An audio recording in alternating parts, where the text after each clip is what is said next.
తెలంగాణలో స్వేచ్ఛ digital daily రోజుకో సంచలన కథనంతో ముందుకొస్తుంది.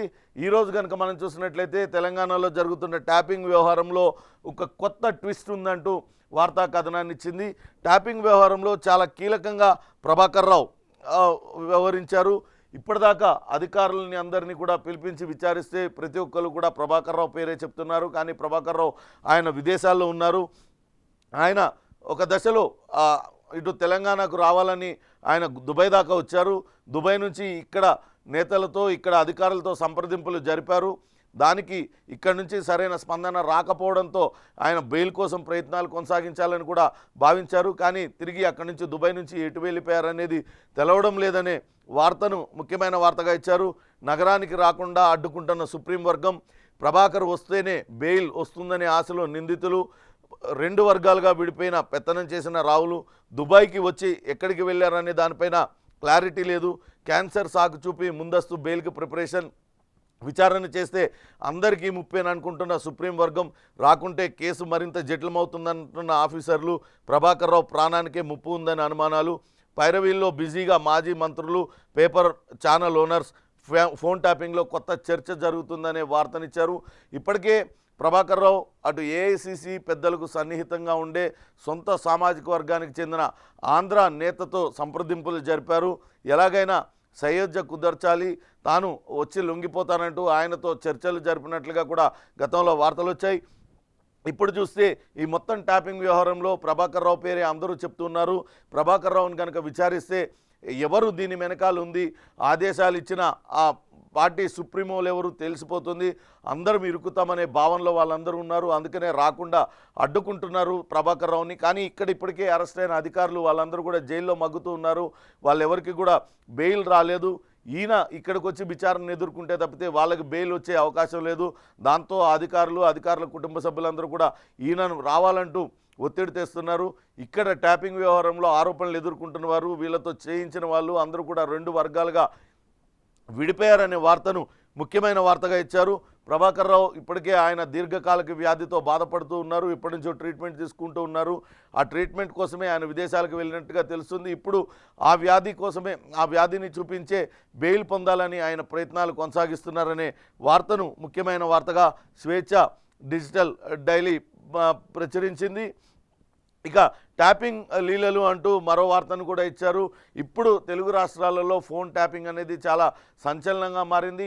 ఇక్కడ ఏకంగా ప్రస్తుత ముఖ్యమంత్రి రేవంత్ రెడ్డి టార్గెట్గా 25 మంది సిబ్బందితో ట్యాపింగ్ చేయించారు. ఆయన అనుక్షణం ఆయన కదలికలపైన కన్నేశారు. ఇప్పటికే దానికి సంబంధించిన వివరాలన్నీ కూడా బయటకు వస్తున్నాయి. ఎవరి ఆదేశాలతో ఇవన్నీ చేశారు అవి ఇంకా తేలాల్సి ఉంది. ప్రభాకర్ రావు దేశానికి వచ్చి ఆయన పోలీసుల విచారణ ఎదుర్కొంటే తప్పితే ఎవరు ప్రభాకర్ రావుకి ఈ ట్యాపింగ్ చేయమని ఆదేశాలు జారీ చేశారని తెలిసే అవకాశం ఉంటుంది. అందుకే ఆయన రాకుండా అడ్డుకుంటున్నారనే వార్తనేశారు. ఇక శ్రీనిధి విద్యాసాగర్పై అనేక అనుమానాలు వస్తున్నాయి. శ్రీనిధి గ్రూప్లో మహిళలే టార్గెట్. 4 లక్షల సిమ్ కార్డులను అందించింది నిఘా. వ్యక్తిగత జీవితాల్లోకి చొరబడిన శ్రీనిధి ఎండి విద్యాసాగర్ రెడ్డి గత ప్రభుత్వం ఉపయోగించుకుందంటూ అనుమానాలు. జాతీయ మహిళా కమిషన్కు బక్క జడ్సన్, ఆయన మాజీ కాంగ్రెస్ నేత, ఆయన కాంగ్రెస్ బహిష్కృత నేత, ఆయన అటు జాతీయ మహిళా కమిషన్కు ఫిర్యాదు చేశారు. ఈ శ్రీనిధి విద్యాసాగర్ అనే వ్యక్తి అటు ట్యాపింగ్ చేశారు. అనేక మహిళల వ్యక్తిగత జీవితాల్లోకి ఆయన చొరబడ్డారు. ఆయన పైన చర్యలు తీసుకోవాలంటూ ఆయన ఫిర్యాదు చేశారనే వార్తను ముఖ్యమైన వార్తగా ఇచ్చారు.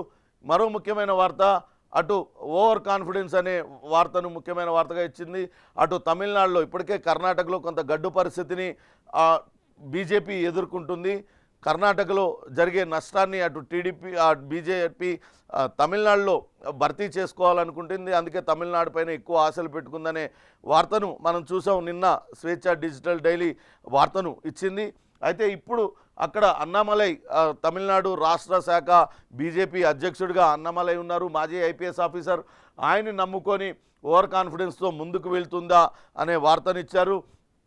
తమిళనాట అతిగా ఆశపడుతున్న బీజేపీ సరైన క్యాడర్ లేకుండానే అత్యధిక సీట్లు సాధ్యమైన తమిళ గడ్డపై బలంగా ఇండియా కూటమి, బీజేపీకి అంత సీన్ లేదని తేల్చేసిన డీఎంకే సెంటిమెంట్ కుట్రలను తిప్పికొడతామనే ధీమాను వ్యక్తం చేశారనే వార్తను ముఖ్యమైన వార్తగా ఇచ్చింది. తమిళనాడులో ఇప్పుడు కూడా ద్రవిడ రాజకీయాలే అక్కడ చక్రం తిప్పుతాయి. కేవలం వాళ్ళు తమిళనాడు నేతలు ఎవరు బయట నేతల్ని ఇప్పుడు పెద్దగా ఇష్టపడరు, బీజేపీని కూడా దగ్గరికి రానిచ్చే పరిస్థితి లేదు. బీజేపీ నిన్న మొన్నటి వరకు కూడా అక్కడ చాలా దయనీయ పరిస్థితిలో ఉండేది.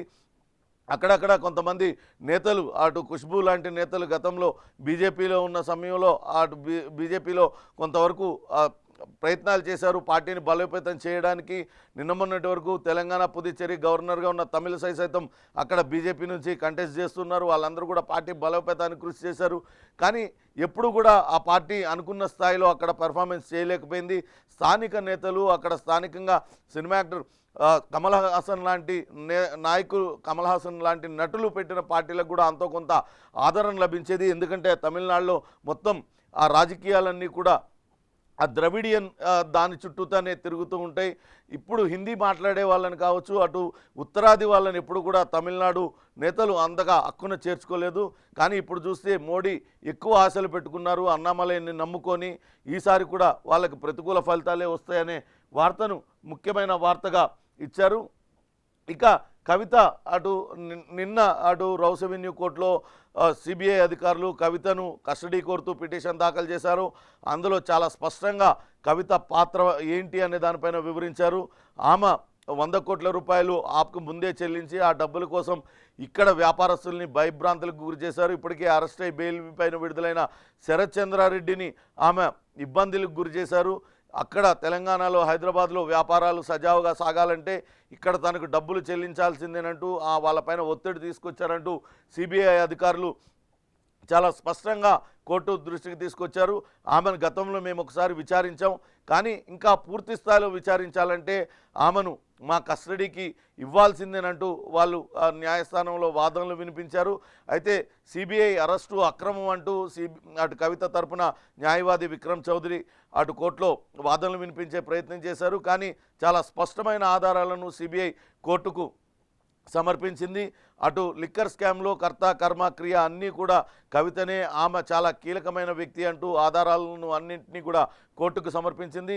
ఆమె కస్టడీ పైన రౌస్ అవెన్యూ కోర్టు నేడు ఒక నిర్ణయం వెలువచ్చే అవకాశం అయితే కనపడుతుంది. ఇక నిన్న ధాన్యం కొనుగోళ్లకు సంబంధించి కొంత అక్కడక్కడ ఇబ్బందులు తలెత్తుతున్నాయి. చాలా చోట్ల మార్కెట్లలో మార్కెట్ సిబ్బంది, వ్యాపారస్తులు, దళారులు అందరూ కూడా కుమ్మక్కై వాళ్లకు ఎంఎస్పి మ్యాక్సిమం సపోర్ట్ ప్రైస్ ఇవ్వడం లేదు, మినిమం సపోర్ట్ ప్రైస్ ఇవ్వడం లేదు, కనీస మద్దతు ధర ఇవ్వడం లేదు. వాళ్ళని తాళ్ళు పేరుతో చాలా వరకు తీసివేసి తక్కువ ధరలు చెల్లిస్తున్నారనే వార్తలు వచ్చాయి. అటు జనగామ మార్కెట్ యార్డ్లో కలెక్టర్ కూడా కొంతమంది అధికారులపైన అటు చర్యలు తీసుకున్నారు. 3 వ్యాపారస్తులపైన కేసులు నమోదు చేశారు. నిన్న ముఖ్యమంత్రి రేవంత్ రెడ్డి దీనిపైన ప్రత్యేకంగా సమీక్షా సమావేశాన్ని నిర్వహించారు. రైతులతో ఆటలాడొద్దంటూ ఆయన తీవ్ర స్థాయిలో హెచ్చరికలు జారీ చేశారు.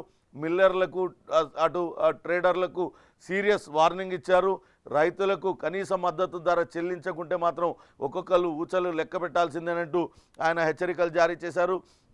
ధాన్యం కొనుగోలులో అక్రమాలు జరిగితే ఊరుకోం, ఎంతటి వారైనా ఉపేక్షించం, ట్రేడ్ లైసెన్సులు రద్దు చేస్తాం, కస్టమ్ మిల్లింగ్ని నిలిపివేసి వాళ్ళందరినీ కూడా బ్లాక్ లిస్టులో పెడతాం, మద్దతు ధరకే అమ్మకాలు జరగాలి అంటూ సీఎం రేవంత్ రెడ్డి కీలక ఆదేశాలు జారీ చేశారు. నిన్న ఇటు ధాన్యం కొనుగోళ్లకు సంబంధించి అట్లనే వాటర్ నీటి సరఫరా పైన కూడా సమీక్ష జరిగింది. ఇప్పటికే కొంతవరకు నీటి ఎద్దడి ఎదుర్కొంటుంది. అటు తెలంగాణలో ఎక్కడికక్కడ భూగర్భ జలాలు అడుగంటిపోయాయి. జలాశయాల్లో అంతా కూడా నీరు అట్టడుగు స్థాయికి చేరుకుంది. తాగునీటికి సాగునీటికి కొంత ఇబ్బందికర పరిస్థితులు ఎదురవుతున్నాయి. ఇప్పటికే దీన్ని ఏ రకంగా ఎదుర్కోవాలనే దానిపైన 10 మంది ఐఏఎస్ అధికారులని నోడల్ అధికారులుగా రేవంత్ రెడ్డి నియమించారు. అయితే దీనిపైన నీటి సరఫరా పైన కూడా నిన్న సమీక్ష నిర్వహించారు. ధాన్యం కొనుగోలు వ్యవహారంలో, నీటి సరఫరా వ్యవహారంలో అటు కావాలనే ప్రభుత్వానికి చెడ్డ పేరు తేవాలని కొంతమంది ప్రయత్నిస్తున్నారు. అటువంటి వాటిని ఎక్కడ కూడా ఉపేక్షించేది లేదు.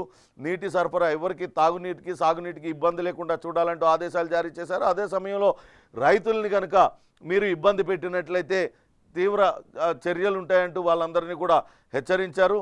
అధికారులకు అందరికీ కూడా ఆయన నిన్న చాలా స్ట్రాంగ్ వార్నింగ్ ఇచ్చారు. ఎక్కడికక్కడ ధాన్యం కొనుగోళ్లకు సంబంధించి పూర్తి స్థాయిలో వాళ్ళపైన పర్యవేక్షణ ఉండాల్సిందే, వాళ్ళకి మినిమం సపోర్ట్ ప్రైస్ దక్కాల్సిందే, కనీస మద్దతు ధరతో వాళ్ళకి చెల్లించాల్సిందేనంటూ ఆయన హెచ్చరికలు జారీ చేశారు. ఎవరైనా మిల్లర్లు కనుక అటు వాళ్ళతో ఆటలాడితే ఖచ్చితంగా కఠినమైన చర్యలు ఉంటాయంటూ కూడా రేవంత్ రెడ్డి హెచ్చరించారనే కథనాన్ని స్వేచ్ఛ డిజిటల్ డైలీ ప్రచురించింది.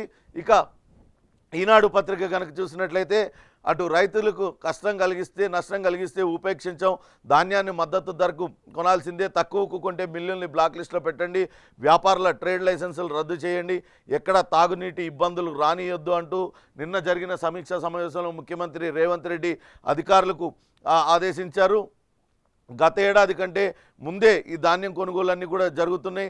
దానికి సంబంధించి అటు పౌర సరఫరాల శాఖ commissioner DS Chauhan power point presentation కూడా ఇచ్చారు. మొన్న శుక్రవారం నాటికి మొత్తం 6,808 కేంద్రాలు తెరిచాం. 1,51 లక్షల టన్నుల ధాన్యాన్ని కొనుగోలు చేశాం.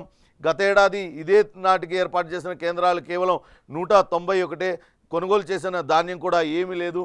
కానీ అప్పుడు 191 గత ప్రభుత్వ హయాంలో 191 మాత్రమే కేంద్రాలు ఏర్పాటు చేశాం. కానీ ఇప్పుడు దానికి భిన్నంగా 6,808 కేంద్రాలను కొనుగోలు కేంద్రాలను ఏర్పాటు చేశాం. 151 లక్షల టన్నుల ధాన్యాన్ని ఇప్పటికే కొనుగోలు చేశామంటూ వివరించారు.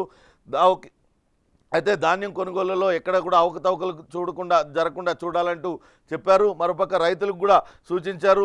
ధాన్యంలో తేమ శాతం ఎక్కువ ఉంటుందని చాలా చోట్ల అటు వ్యాపారస్తులు కావచ్చు మిల్లర్లు చెప్తూ ఉన్నారు. కాబట్టి ధాన్యాన్ని కొంతవరకు ఆరబెట్టిన తర్వాత మీరు అమ్ముకుంటే మంచిది అంటూ రైతులకు కూడా సూచించారనే వార్తను ముఖ్యమైన వార్తగా ఇచ్చారు. ఇక నిన్న బీఆర్ఎస్ వరంగల్ అభ్యర్థిగా అటు Warangal ZP chairperson doctor Sudheer కుమార్ను బీఆర్ఎస్ అధినేత కేసీఆర్ ప్రకటించారనే వార్తను కూడా ఇచ్చారు. ప్రస్తుతం జిల్లా పరిషత్ చైర్మన్గా ఆయన కొనసాగుతున్నారు. ఆయనను ఎంపీ అభ్యర్థిగా ప్రకటించారు. ఇప్పటికే ఆ స్థానం పైన ఇటీవలనే అటు బీఆర్ఎస్ నుంచి బయటకు వచ్చి కాంగ్రెస్ పార్టీలో చేరడానికి ప్రయత్నించిన రాజయ్య మాజీ ఉప ముఖ్యమంత్రి ఆయన తిరిగి మళ్ళీ బీఆర్ఎస్లో చేరారు. తనకు అటు వరంగల్ సీట్ని ఇవ్వాలంటూ తిరిగారు. కానీ ఆయన అభ్యర్థిత్వం వైపు బీఆర్ఎస్ అధినేత ఎందుకో మొగ్గు చూపలేదు. సుధీర్ కుమార్ ప్రస్తుతం వరంగల్ జడ్పీ చైర్మన్గా ఉన్నారు. ఆయనను అభ్యర్థిగా ఖరారు చేస్తూ నిన్న ప్రకటించారు. ఆయుర్వేద వైద్యుడైన సుధీర్ కుమార్ జిల్లా పరిషత్ చైర్మన్గా ప్రస్తుతం కొనసాగుతున్నారు. ఇక నిన్న రాధాకిషన్ రావు కన్ఫెషన్ స్టేట్మెంట్లో చాలా కీలకమైన విషయాలన్నీ కూడా వెల్లడించారు. తన బాల్య స్నేహితుడి కోసం తాను ఎలా డబ్బులు సమకూర్చింది, వాటిని ఎలా తరలించింది ఆయన కన్ఫెషన్ స్టేట్మెంట్లో చెప్పారు. దానికి సంబంధించిన వార్తనిచ్చారు. ఎమ్మెల్సీ వెంకటరామరెడ్డి సొమ్మును తరలించామనే వార్తనిచ్చారు. ఎమ్మెల్సీ వెంకటరామరెడ్డి ప్రస్తుతం మెదక్ ఎంపీగా ఆయన బరిలో ఉన్నారు. మెదక్ బీఆర్ఎస్ అభ్యర్థిగా ఆయన ఉన్నారు. ఆయనకు సంబంధించిన ఆయన సోదరుడికి సంబంధించిన రాజపుష్ప కంపెనీ నుంచి అటు హైదరాబాద్లోనే పేరు పొందిన ఒక కార్పొరేట్ ఆసుపత్రిలో ఉన్న మరో ఎస్పీ స్థాయి అధికారి వద్దకు డబ్బులు తీసుకొచ్చారు. ఇక్కడ వెంకటరామరెడ్డి డబ్బును తరలించడానికి ప్రత్యేకంగా ఒక బొలెరోను ఏర్పాటు చేశారు. దాని నిండా డబ్బు కట్టలు నింపి దానికి ఎస్కాట్గా ఒక ఎస్ఐని పంపించారు. రాధాకిషన్ రావు అనే వార్తను ముఖ్యమైన వార్తగా ఇచ్చింది. ఇదంతా కూడా రాధాకిషన్ రావు తన వాంగ్మూలంలో వెల్లడించిన విషయాలు ఇవన్నీ కూడా. అంటే వెంకటరామరెడ్డి పైన ఇప్పటికే అనేక ఆరోపణలు వస్తున్నాయి. ఈ స్పైవేర్ ఏదైతే ట్యాపింగ్ కోసం కొనుగోలు చేసిన పరికరాలకు పెద్ద ఎత్తున డబ్బులు సమకూర్చారనే ఆరోపణలు వెంకటరామరెడ్డి ఎదుర్కొంటున్నారు. ఆయనతో పాటు మరో ఎమ్మెల్సీ పైన కూడా ఇదే తరహా ఆరోపణలు ఉన్నాయి. తాజాగా ఆయన డబ్బును తరలించారు. ఎన్నికల్లో వేర్వేరు అభ్యర్థులకు తరలించారు ఆయన సమకూర్చిన డబ్బుని. అంతేకాకుండా పలువురు దగ్గర నుంచి రాణిగంజ్లో కొంతమంది దగ్గర నుంచి ₹1,00,00,000, అక్కడ వేరే ఇంకో వ్యాపార కేంద్రం నుంచి మరో ₹1,00,00,000, ఇవన్నీ కూడా ఎస్ఐలు తీసుకొచ్చి అక్కడ ఉన్న ఎస్పీలకు ఇచ్చారు. ఆ డబ్బునంతా కూడా అటు రాజకీయ అవసరాలకు వాడారు. ఎవరి ఆదేశాలతో ఇవన్నీ చేశారో అవి కూడా వెలుగు చూస్తే త్వరలోనే ఆయన మొత్తం కన్ఫెషన్ స్టేట్మెంట్లో పూర్తిగా అన్నీ వెల్లడించారనే వార్తను ముఖ్యమైన వార్తగా ఇచ్చారు. ఇక అటు జలాల పంపిణీ పైన అటు తెలంగాణ అటు ఆంధ్రప్రదేశ్కి అటు నిన్న కృష్ణా బోర్డు త్రిసభ్య కమిటీ భేటీలో నిర్ణయం తీసుకున్నారు. తెలంగాణకు 8.5 టీఎంసీలు, ఏపీకి 5.5 టీఎంసీల నీళ్లను కేటాయిస్తూ కృష్ణా బోర్డు త్రిసభ్య కమిటీ భేటీలో నిర్ణయం తీసుకున్నారు. నీటి వినియోగంపై ఇరు రాష్ట్రాల మధ్య తీవ్ర వాదనలు జరిగాయి. తాగునీటి పేరుతో ఏపీకి సాగునీటిని ఉపయోగిస్తుందంటూ తెలంగాణ రాష్ట్రం ఆరోపించింది. కేటాయింపులకు మించి తెలంగాణ తీసుకుందంటూ ఏపీ ఆరోపిస్తూ వచ్చింది. గత ప్రభుత్వ హయాంలో కేసీఆర్ ఉదారంగా వ్యవహరించి తెలంగాణకు రావాల్సిన నీటిని కూడా వదిలిపెట్టి ఆంధ్ర రాష్ట్రానికి యథేచ్ఛగా నీళ్లను దోచిపెట్టారు. అందుకే ఇప్పుడు కొంత ఇబ్బందికర పరిస్థితులు ఎదుర్కొంటున్నాం.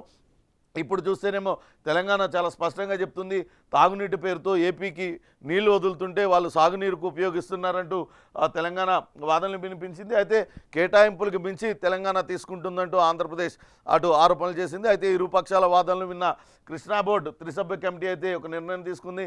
తెలంగాణకు 8.5 టీఎంసీలు, ఏపీకి 5.5 టీఎంసీలు నీటిని కేటాయిస్తూ నిన్న ఆదేశాలు జారీ చేసింది.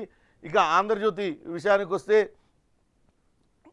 ఇండియా టుడేలో అటు రేవంత్ రెడ్డి ఆయన ఒక ఇంటర్వ్యూలో పాల్గొన్నారు. అది సంచలన ఇంటర్వ్యూలో ఆయన మాట్లాడిన దానికి సంబంధించిన వార్తను ముఖ్యమైన వార్తగా ఇచ్చారు. తుపాకీ సిద్ధంగా ఉంది, ఒక్క తూటా చాలు, సింహం అని చెప్తున్నారు కదా, బయటికి రానివ్వండి, పిల్లులు కుక్కలతో పోరాడేవాడిని కాదు నేను అంటూ ఆయన అక్కడ ఇంటర్వ్యూలో జరిగిన వ్యాఖ్యలను ముఖ్యమైన వార్తగా ఇచ్చారు. జైలుకు పంపిన దానికి ప్రతీకారం తాను మొదలుపెట్టనే లేదు, కవిత అరెస్టు పైన తెలంగాణలో అసలు చర్చే జరగడం లేదు, కేటీఆర్ సంతోషం 2 నెలల్లో తేలిపోతుంది, 5 సీట్లలో గెలుపుకు బీఆర్ఎస్ బీజేపీకి సుపారీ ఇచ్చింది, ఈ ఎన్నికల్లో బీజేపీకి కష్టంగా 240 సీట్లు మాత్రమే వస్తాయి, 400 సీట్లు బీజేపీ నేతలు చెప్తున్నట్లుగా 400 సీట్లు రావాలంటే వాళ్ళు పోయి పాకిస్తాన్లో కూడా పోటీ చేయాల్సిందే, నిధులు ఇచ్చి బడేబాయ్ అనిపించుకోమన్న అప్పుడు రేవంత్ రెడ్డి ప్రధాని మోడీ పర్యటన సందర్భంగా ఆయన ప్రధాని మోడీని బడేబాయ్ అంటూ పలకరించారు. దానికి ఇటు బీఆర్ఎస్ నేతలు తీవ్రస్థాయిలో విమర్శలు చేశారు. కానీ రేవంత్ రెడ్డి తాను ఒక ప్రభుత్వాధినేతగా మాత్రమే కలిశాను, అటు కేంద్రంతో ఎప్పుడు కూడా ఘర్షణ వైఖరి తీసుకోను, రాష్ట్రానికి రావాల్సిన నిధులు, రాష్ట్రానికి రావాల్సిన హక్కుల కోసం తాను ఒక ప్రభుత్వ ప్రతినిధిగా తాను కలిశానంటూ చెప్పారు. అదే విషయాన్ని ఆ మీటింగ్లో పెట్టారు. ఇక మోడీ పైన కూడా తీవ్ర విమర్శలు చేశారు. మోడీ అదానీని దేశానికి చౌకగా దోచిపెట్టారు, ఆ డబ్బుల్ని తెలంగాణలో పెట్టుబడులు పెట్టించా, పెట్టుబడులకు భరోసా ఇస్తా, దోపిడీ చేయనివ్వా అంటూ ఆయన మాట్లాడారు. అధికారం కోసమైతే బీజేపీలో చేరి మంత్రి అయ్యేవాడిని, సీఎంగా ఉండి బీజేపీలో చేరాల్సిన అవసరం ఏంటంటూ ఆయన అక్కడ జరిగిన ఇంటర్వ్యూలో ఆయన జనతాకి అదాలత్ అనే ఇంటర్వ్యూలో ఆయన పాల్గొన్నారు. దానికి సంబంధించిన వార్తను ముఖ్యమైన వార్తగా ఇచ్చారు. ఇక కవిత విషయానికి వస్తే నిన్న కవిత పైన రౌస్ అవెన్యూ కోర్టులో సిబిఐ సంచలన ఆరోపణలు చేసింది. దానికి సంబంధించిన ఆధారాలను కూడా ప్రవేశపెట్టింది. తెలంగాణలో వ్యాపారం చేయలేవు, ఢిల్లీలోనూ వ్యాపారానికి నష్టం చేస్తానంటూ శరత్ చంద్రారెడ్డిని కవిత బెదిరించిందంటూ రౌస్ అవెన్యూ కోర్టుకు సిబిఐ తెలిపింది. భూమి కొనుగోలు పేరుతో కవితకు 14 కోట్లు శరత్ చంద్రారెడ్డి చెల్లించారు. మహబూబ్ నగర్లో కవితకు చెందిన భూమిని కొనుగోలు చేసినట్లుగా ఒప్పందం, కానీ ఇప్పటికీ ఆ భూమి బదలాయింపు జరగలేదు.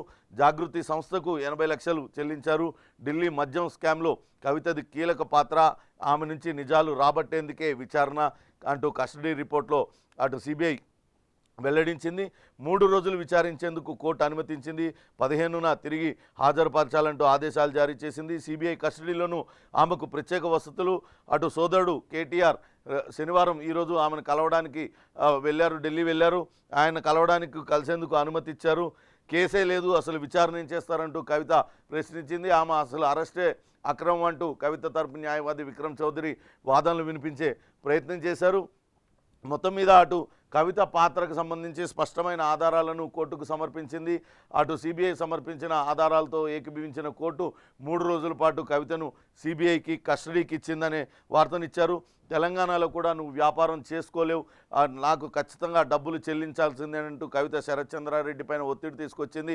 ఆప్ నేతలకు ముందుగానే 100 కోట్ల రూపాయలు చెల్లించిన కవిత తిరిగి ఆ డబ్బులు వెనక్కి రాబట్టుకోవడానికే మాగుంట రాఘవను, శరత్ చంద్రారెడ్డిని, ఇతరులందరినీ కూడా ఇటు సౌత్ గ్రూప్గా క్రియేట్ చేశారంటూ సిబిఐ ఈడీ ఆరోపిస్తుంది. దానికి సంబంధించిన ఆధారాలను కూడా కోర్టులో అటు ఇచ్చారు నిన్న సిబిఐ అధికారులు అనే వార్తను ఆంధ్రజ్యోతి పత్రిక ప్రచురించింది. ఇక సాక్షి కనుక చూసినట్లయితే ఇంటర్ ద డ్రాగన్ అంటూ ఆ వార్తనిచ్చారు. ప్రైవేట్ కాలేజీలలో 50% పైగా ఫీజులు పెంచేశారు, ఇష్టారాజ్యంగా దోపిడీ చేస్తున్నారు. అడ్డగోలుగా పెంచేసిన కార్పొరేట్ ప్రైవేట్ జూనియర్ కాలేజీలు 1,25,000 నుంచి 2 లక్షల వరకు సంవత్సరానికి ఫీజులు ఉంటున్నాయి. హాస్టల్ ఫీజు కలిపి దాదాపుగా 3,25,000 వరకు డిమాండ్ చేస్తున్నారు. గ్రామీణ ప్రాంతాలలో 90,000కు పైగానే అడుగుతున్నారు. నిర్వహణ ఖర్చులు, ఫ్యాకల్టీ వేతనాలు పెరిగాయనే వాదన సుమారు 4 లక్షల విద్యార్థులపై ప్రభావం చూపుతుంది. అంత ఫీజులు ఎలా కట్టగలుగుతామంటూ అటు తల్లిదండ్రులు వాపోతున్నారనే వార్తనిచ్చింది. వాస్తవానికి గత సర్కార్ అటు కేజీ టు పీజీ నిర్బంధ విద్యను అమలు చేస్తామంటూ చెప్పింది, కానీ ఆ ఊసే లేకుండా పోయింది. ఇప్పటికైనా తల్లిదండ్రులందరూ కోరుతున్నారు, ఇటు కార్పొరేట్ స్కూళ్ళు కావచ్చు, కార్పొరేట్ కళాశాలల్లో ఫీజుల భారాన్ని తగ్గించాలి, ప్రభుత్వమే ఒక ఫీజు స్ట్రక్చర్ను ఏర్పాటు చేయాలి, తద్వారా చాలా భారం తగ్గించిన వాళ్ళు అవుతారంటూ కోరుతున్నారు. అయితే 10th పరీక్షలు పూర్తయిపోయాయి. ఇంటర్లో జాయిన్ అయ్యే టైం దగ్గర పడుతుంది. దాంతో ఒక్కసారిగా రెట్టింపు ఫీజులు చేసేశారు. ఈ ఫీజులు చెల్లించలేక ఇబ్బందులు పడుతున్నారు తల్లిదండ్రులు అనే వార్తను ముఖ్యమైన వార్తగా అటు సాక్షి పత్రిక ప్రచురించింది. ఇక నిన్న రేవంత్ రెడ్డి సమీక్షా సమావేశానికి సంబంధించిన వార్తను ముఖ్యమైన వార్తగా సాక్షి ప్రచురించింది. అధికారులకు ముఖ్యమంత్రి రేవంత్ రెడ్డి నిన్న కొన్ని ఆదేశాలు జారీ చేశారు. రైతులను ఇబ్బంది పెడుతూ వాళ్ళని కనుక మోసం చేస్తే వాళ్ళ పట్ల కఠినంగా వ్యవహరించండి, ఎవరైతే మిల్లర్లు ట్రేడర్లు ఉంటారో వాళ్ళ ట్రేడ్ లైసెన్సులు రద్దు చేస్తాం, మిల్లులను బ్లాక్ లిస్టులో పెడతామంటే హెచ్చరికలు జారీ చేశారు. దానికి సంబంధించిన వార్తను ఇచ్చారు. మిల్లర్లు వ్యాపారులు తక్కువ ధరకు ధాన్యం కనుక కొనుగోలు చేసినట్లయితే వాళ్ళను ఉపేక్షించేది లేదంటూ చెప్పారు. మిల్లర్లకు కస్టమ్ మిల్లింగ్ నిలిపివేసి బ్లాక్ లిస్టులో పెట్టాలి, సిఎస్తో సహా ఉన్నతాధికారులందరూ కూడా కొనుగోళ్లను పర్యవేక్షించాలి, తాగునీటికి ఎక్కడ ఇబ్బంది ఏర్పడకుండా చూడాలంటూ ఆయన నిన్న సెక్రటేరియట్లో సమీక్షా సమావేశం నిర్వహించారు. దానికి సంబంధించిన వార్తను ముఖ్యమైన వార్తగా సాక్షి పత్రిక ప్రచురించింది. ఇక V6 వెలుగు కనుక చూసినట్లయితే లిక్కర్ స్కామ్లో కవితే సూత్రధారి అంటూ ముఖ్యమైన వార్తగా ఇచ్చారు. కేసే తప్పు, చెప్పేది ఏముంది అంటూ కవిత తాను సమర్థించుకునే ప్రయత్నం చేసింది. ఆప్కు 100 కోట్ల మళ్లింపులో ఆమెదే కీలక పాత్ర, కస్టడీ అప్లికేషన్లో సంచలన విషయాలు వెల్లడించిన సిబిఐ కవితను 3 రోజుల పాటు సిబిఐ కస్టడీకి అప్పగించారు. శరత్ చంద్రారెడ్డి నుంచి తెలంగాణ జాగృతికి 80 లక్షల విరాళం అందింది. ప్రతిఫలంగా లిక్కర్ దందాలో ఛాన్స్ ఇస్తానంటూ శరత్కు కవిత హామీ ఇచ్చింది. 5 రీటైల్ జోన్ల కోసం 25 కోట్లు ఇవ్వాలంటూ డిమాండ్ చేసింది. మహబూబ్ నగర్లో భూమి సేల్ డీడ్ పేరుతో 14 కోట్లు వసూలు చేసింది. అడిగినంత ఇవ్వాల్సిందేనంటూ బెదిరింపులకు పాల్పడ్డారు. కేజ్రీవాల్తో కలిసి కుట్ర పన్నారు, తప్పించుకునేలా సమాధానాలు ఇస్తున్నారు. ఆమెను కస్టడీకి తీసుకొని విచారిస్తే తప్ప నిజాలు బయటికి రావంటూ సిబిఐ అటు నిన్న కోర్టులో ఆధారాలతో సహా వాదనలు వినిపించింది. దాంతో కోర్టు ఆమెను 3 రోజుల పాటు కస్టడీకి ఇచ్చింది. తెలంగాణలో బిజినెస్ ఎట్లా చేస్తావో చూస్తానంటూ కవిత శరత్ చంద్రారెడ్డిని బెదిరించి, వాస్తవానికి అరబిందో ఫార్మా అటు ఎప్పటి నుంచో ఫార్మా రంగంలో ఉంది. సక్సెస్ఫుల్ బిజినెస్ మ్యాన్గా శరత్ చంద్రారెడ్డి కొనసాగుతున్నారు. ఆయనను మద్యం వ్యాపారంలోకి దించింది కవిత అనే బలవంతంగా ఆయనను దించింది. దానికి సంబంధించిన వార్తనిచ్చారు. డబ్బుల కోసం శరత్ చంద్రారెడ్డిని బెదిరించినట్లుగా కవిత బెదిరించినట్లు సిబిఐ తెలిపింది. లిక్కర్ పాలసీ రూల్స్కు విరుద్ధంగా శరత్ చంద్రారెడ్డికి చెందిన 3 సంస్థలకు 5 రీటైల్ జోన్లు తగ్గాయి. ఇట్లా కేటాయించినందుకు ఒక్కో జోన్కు 5 కోట్ల చొప్పున 25 కోట్లు చెల్లించాలని శరత్ చంద్రారెడ్డిని కవిత డిమాండ్ చేశారు. లిక్కర్ పాలసీలో లబ్ధి పొందేందుకు తాను విజయ్ నాయర్ ద్వారా ఆమ్ ఆద్మీ పార్టీకి 100 కోట్లు చెల్లించానని ఆయనతో అన్నారు. అయితే శరత్ చంద్రారెడ్డి 25 కోట్లు ఒకేసారి చెల్లించేందుకు ఒప్పుకోలేదు. దీంతో తాను చెప్పినట్లు వినకపోతే తెలంగాణలో వ్యాపారం ఎట్లా చేస్తావో చూస్తానంటూ ఆమె బెదిరించారనే ఆధారాలను కోర్టుకు సమర్పించారు. నిజంగా కూడా అటు గత ప్రభుత్వ హయాంలో అనేక మందిని ఇలానే బెదిరింపులకు గురి చేశారు. హాయిగా అటు ఫార్మా వ్యాపారం చేసుకునే శరత్ చంద్రారెడ్డిని తీసుకొచ్చి మద్యం వ్యాపారంలో ఆయనను ఇరికించారు. ఇక్కడ తను చెప్పినట్టు వినకపోతే హైదరాబాద్లో కూడా వ్యాపారం చేసుకోలేమంటూ బెదిరింపులకు గురి చేశారంటూ ఆయన వాంగ్మూలం ఇచ్చాడు. దానికి సంబంధించిన ఆధారాలను కోర్టుకు సమర్పించారు.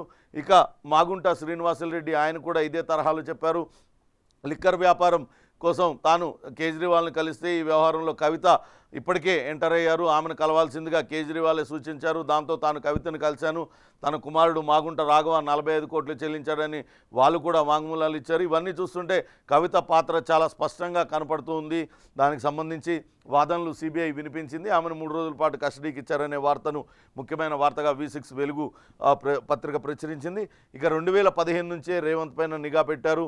ఇంటి చుట్టూతా 27 మంది పోలీసులు, 24 గంటలు ఫోన్ ట్యాపింగ్, 200 మీటర్ల దూరంలో అత్యాధునిక వార్ రూమ్, రేవంత్ రెడ్డి సహా ఫ్యామిలీ కదలికలు గుర్తించేలా నెట్వర్క్, ఎక్కడికి వెళ్తున్నారు, ఎవరిని కలుస్తున్నారు అనే సమాచారం బీఆర్ఎస్ సుప్రీంకు చేరవేత, వ్యాపారాలు, అనుచరుల ఆర్థిక వనరులపైన గురిపెట్టారు.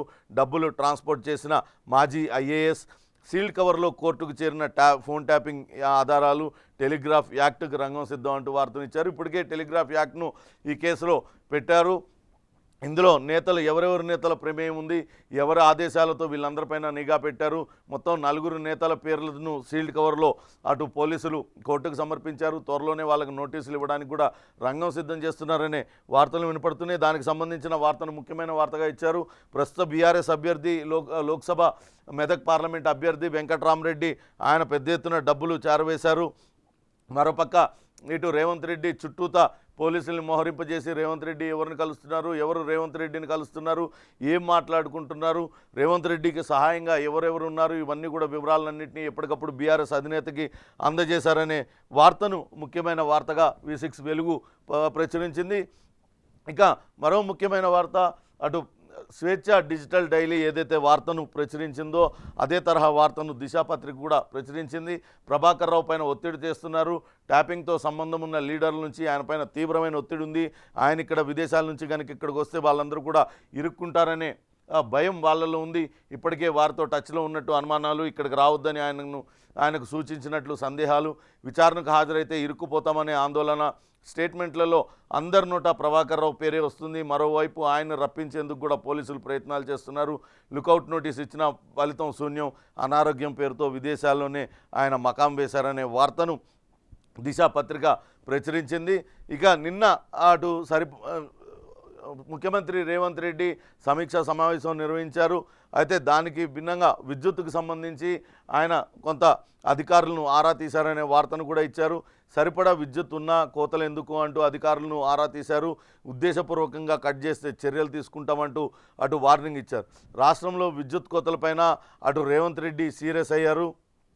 డిమాండ్కి సరిపడా విద్యుత్ సరఫరా చేస్తున్నా ఎందుకు కోతలు విధిస్తున్నారు, ఎందుకు కోతలు ఏర్పడుతున్నాయి అని ఆరా తీశారు. కొంతమంది కింది స్థాయి సిబ్బంది ఇష్టారాజ్యంగా వ్యవహరిస్తున్నారు, ఇంకా గత ప్రభుత్వ కోవర్ట్లుగానే వ్యవహరిస్తున్నారు. ప్రస్తుత ప్రభుత్వానికి చెడ్డ పేరు తీసుకొచ్చే ఉద్దేశంతో రకరకాల అక్రమాలకు పాల్పడుతున్నారు. అటువంటి చర్యలకు కనుక పాల్పడినట్లయితే కఠినంగా వ్యవహరిస్తున్నాం. అసలు విద్యుత్ కోతలు ఎందుకుంటున్నాయంటూ ఆయన తీవ్రస్థాయిలో అధికారులకి హెచ్చరికలు జారీ చేశారనే వార్తను ముఖ్యమైన వార్తగా దిశా పత్రిక ప్రచురించింది. మొత్తం మీద అటు రాష్ట్రంలో ట్యాపింగ్ వ్యవహారం అయితే కలకలం రేపుతుంది. ప్రస్తుతం మెదక్ పార్లమెంట్ అభ్యర్థి వెంకట్రామరెడ్డి ఆయన చుట్టూతా ఇటు నిన్న రాధాకిషన్ రావు కన్ఫెషన్ స్టేట్మెంట్లో ఆయన భారీగా డబ్బులు తరలించారు. బీఆర్ఎస్ నేతలకు రాజకీయ అవసరాల కోసం దానికి పోలీస్ శాఖను వినియోగించానంటూ చెప్పారు. త్వరలోనే అటు ఆ వెంకట్రామరెడ్డికి కూడా నోటీసులు ఇచ్చి ఆయన్ను విచారించే అవకాశం కనపడుతుంది.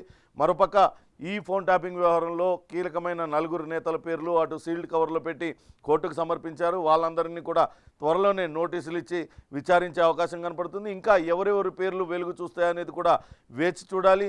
ఈరోజు కూడా విచారణ కొనసాగుతుంది. అటు గతంలో రాధాకిషన్ రావుకి ఎవరెవరైతే సహకరించారో వాళ్ళందరినీ ఇప్పటికే పిలిపించి విచారిస్తున్నారు. వాళ్ళ స్టేట్మెంట్లు రికార్డ్ చేస్తున్నారు. మరోపక్క క్రియా హెల్త్ కేర్ పేరుతో వ్యాపారాన్ని ఏర్పాటు చేసుకున్న వ్యాపారవేత్తను బెదిరించి ఆయన షేర్లన్నీ కూడా బదిలీ చేశారు. నిన్న కూడా ఆయన డీజీపీని కలిశారు. ఈరోజు ఆయన మరోసారి ఆయన స్టేట్మెంట్ను పోలీసులు రికార్డ్ చేయడానికి సిద్ధమవుతున్నారు. ఇంకా మరికొంతమంది వ్యాపారస్తులు కూడా ముందుకొచ్చే అవకాశం కనపడుతుంది. అటు పోలీసులు ఏ రకంగా తమల్ని భయభ్రాంతులకు గురి చేసింది, ఏ రకంగా తమ దగ్గర నుంచి డబ్బులు వసూలు చేసింది, వాళ్ళందరూ కూడా ఫిర్యాదులు చేయడానికి సిద్ధంగా ఉన్నారు. అయితే వీళ్ళు వసూలు చేసిన డబ్బులంతా ఎక్కడికి మళ్ళీ అయ్యి అనే దానిపైన పోలీసులు అయితే ప్రస్తుతం ఆరా తీస్తున్నట్లుగా సమాచారం. ఏ కీలక నేత వద్దకు ఈ డబ్బులన్నీ చేరాయి, ఎవరి రాజకీయ అవసరాల కోసం ఉపయోగపడ్డాయి, ఇవన్నీ కూడా విచారణలో వెల్లడయ్యే అవకాశం ఉంది. ఇది ఇవాళ ఇంట్రెస్టింగ్ టాపిక్స్.